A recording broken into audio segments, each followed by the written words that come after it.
ফোনটা নিয়ে এদিকে আসো। ছাদে গেছিলাম ভিডিও করতে, একটা পার্সেল এসছে। এরকম কি এসছে বলো তো? আসলে আমরা একটা পেমেন্ট পেয়েছি, মানে আগেও পেমেন্ট পেয়েছি, আর আমাদের আর একটা নতুন যে অ্যাকাউন্ট আছে সেটার পেমেন্টও আমরা পেয়ে গেছি। তো পেমেন্ট পেয়ে সত্যি কথা বলতে এখন আমাদের অভাবের সংসার। ক্যামেরার পেছনে যে আছে সে এখন কাজকর্ম ঠিকঠাক করতে পারে না, তো সেই জন্য লোনের কিস্তি টিস্তি আছে। তো টাকা খরচা না করে সব জমিয়ে রেখে দিয়েছি। তো কিছুই কিনি সেই টাকার থেকে, শুধুমাত্র একটা ফোনের কভার কিনেছি খুব শখ করে। দেখি কভারটা কেমন এসছে, কারণ মিশোর উপরে ভরসা কম, বিশ্বাসটা কম। কভারটা মনে হচ্ছে খুব সুন্দর এসছে। মিশোকে আমি একদম বিশ্বাস করি না। আমি একটা জিনিস কিনে রিটার্ন করেছিলাম, সেই জিনিসটার পয়সা আমাকে রিটার্ন দেয়নি। আর তখন মিশোর সম্বন্ধে অতটা বেশি একটা জানতাম না, না দিদি?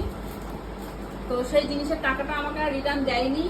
তো অনেক শখ করে এই কভারটা কিনেছি। কভারটা শুধু মানে এদিক ওদিকে ঘুরতে গেলে তখনই ব্যবহার করবো তার জন্য। তো কভারটা কিন্তু দারুণ, মধ্যেখানে ফাঁকা নেই। কভারটা পুরো পুরো কভার।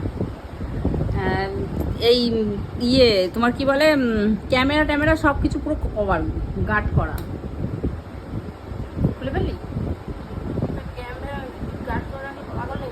আমি তো চাচ্ছি না, খোলা হবে এটা।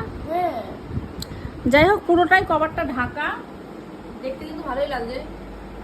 ভরসা না করলেও জিনিসটা কিন্তু ভালোই এসছে। তো চলো আবার চেঞ্জ করে আবার ভিডিও বানানো শুরু করি। আর কভারটা পরিয়ে দেখি কেমন লাগে। তোমাদের তো দেখাতে পারবো না, কারণ ওই যে ফোনটার থেকে, মানে যে ফোনটাতে কভার পরাবো সেই ফোনটাতেই এই কভারটা পরাবো। এটা আইফোনের কভার। কি আয়নাতে দেখাবো? আচ্ছা ঠিক আছে, আয়নাতে দেখি। মেয়ে বলছে আয়নাতে দেখাতে, আয়নাতে দেখি। দাও ফোনটা দাও।